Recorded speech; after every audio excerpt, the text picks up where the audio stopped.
Hello दोस्तों, कैसे हैं आप सब। स्वागत है आपका आज की हमारी इस वीडियो में। दोस्तों, आज जिन दो शब्दों के बीच के फ़र्क को हम समझने वाले हैं वो बोलने में बिल्कुल एक जैसे हैं। एक वर्ड है ARTIST आर्टिस्ट और दूसरा है ARTISTE आर्टिस्ट। ये दोनों ऑलमोस्ट सेम ही हैं, सेम प्रोनाउंसिएशन है और स्पेलिंग भी लगभग सेम ही है। फिर इनमें फ़र्क क्या है, आइए जानते हैं। चलिए इन दोनों की डेफिनेशंस के थ्रू इनके फ़र्क को समझने की कोशिश करते हैं।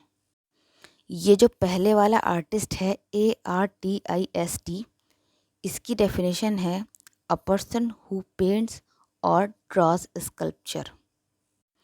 यानी ये वह व्यक्ति होता है जो पेंटिंग्स और स्कल्पचर बनाता है। दूसरा वाला आर्टिस्ट ARTISTE, इसकी डेफिनेशन है a person who is a professional entertainer, specially a singer और अ डांसर। यानी ये वह व्यक्ति होता है जो एक प्रोफेशनल एंटरटेनर होता है, ख़ासकर कोई सिंगर या कोई डांसर।